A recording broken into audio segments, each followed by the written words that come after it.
I will teach you when to pick Wukong and when not to pick Wukong. So let's get into it. First, we're gonna start the ranged top lanes, and we're gonna start with Jace, who's the top lane that's played all the time. Now, Jace is a champion that relies heavily on snowballing and not being able to get killed in lane. So Wukong is a fantastic pick against him because he's rather tanky. He got good regen, especially with Dawn's Shield level 1, which you're gonna buy.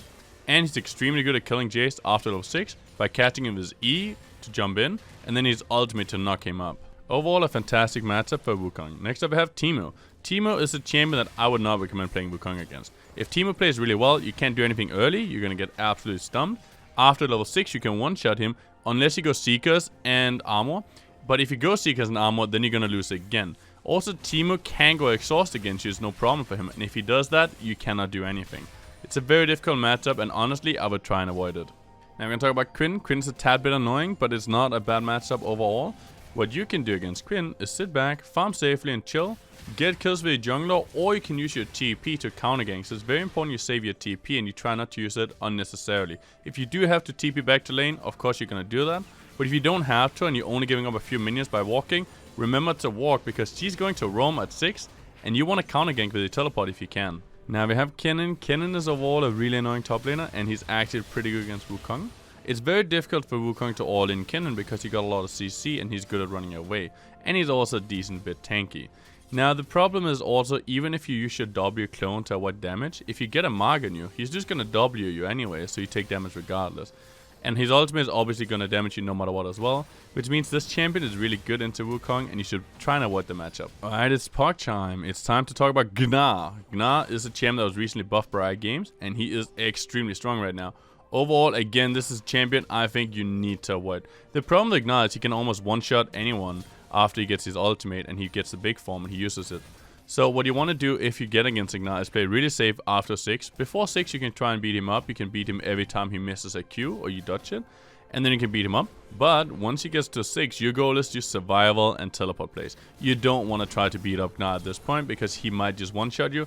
And if there's an enemy jungler there, oof, well, it's not going to look good for you. Alright, we got the worst out of the bag. The ranged top laners are out. Now it's time to talk about Bruisers. So against Bruisers, is Wukong overall good? I think pretty much yeah. So let's start out talking about Riven, the mechanical goddess. So against Riven, Wukong is actually extremely good because you have all-in potential, you're very strong, you can fight her.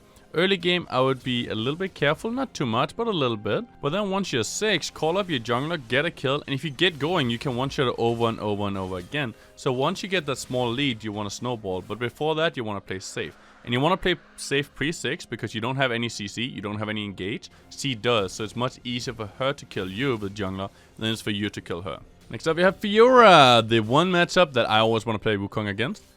Wukong destroys Fiora. She can't do anything. It's hard for her to predict your ultimate with her W. And the problem with Fiora is that a lot of matchups she wins without stunning people because she just needs the attack speed slow. But Wukong clicks ultimate and he doesn't need that attack speed slow at all. It doesn't do anything for him because he's spinning in his ultimate. So this matchup is perfect. You should always try to pick Wukong into it, and you should just try and snowball because you're much stronger than her. Now it's time to talk about Camille, one of the most popular top laners right now. This matchup I would say is pretty difficult. So the problem is you get outscaled really late game. You're evenly strong early game. Mid game you're a little bit stronger, but it's not by much. So what you want to do here is you want to try and get a gank with your jungler, get a kill. And if you can do that, you snowball and can all in her at all times. Now one thing you need to think about is try and dodge a W. That's the entire thing you need to do. So if you use this W, you can E in and make big damage. If she doesn't use the W, you can just sit back and chill. The reason dodging W is so important is because every time she hits it, she actually heals a little bit. Okay, it's time for one of my old mains, Jax. So Jax is actually pretty difficult for Wukong. The problem is, if Jax plays perfect, he's gonna beat you. So what you want to do is you want to play safe, you want him to be pushing you in. The main place you want to do is sitting close to your turret and then trying to outplay his stun. If you can outplay his stun, you can kind of all in him and beat him. Also, it's very good to have jungle ganks with Wukong against Jax if you're close to turret. But if you're pushing him, you're gonna be in a rough situation. It's time for the final Bruiser, my old beloved Aurelia. Aurelia is a matchup that Wukong absolutely stumps. You're much stronger than her. Now, one thing to notice, when she gets 5 stacks, she can kill you. You have to be a little bit careful about that. But the thing is, you can always dodge the E-stun with your W. It's really easy to do. So she should never be able to stun you, and you should always be stronger than her at pretty much all times. Now, one thing to note that you have to be careful about is Aurelia is super strong if she's defending at her turret, and she's able to get 5 stacks quickly and all in you, and then she can actually beat you. So just be a little bit careful about that one, and overall you should be winning. Now it's time for the dangerous Juggernauts. Alright, first we're starting with Darius. Is Wukong good against Darius? Yes. Why is Wukong good against Darius? That's a good question. It's because Darius is a snowballing champion and Wukong can play safe with W. I would actually recommend you start W level 1 and you make him push you in. Now the thing against Darius is he's very easy to kill after 6, so your entire goal is just survive, farm, take the minions you can for free, and then after 6, you all in him with your jungler. Sometimes even alone, but mostly with your jungler. It's time for Zed. Zed is a good champion top lane, but he's not very good against Wukong. This is another good matchup for you.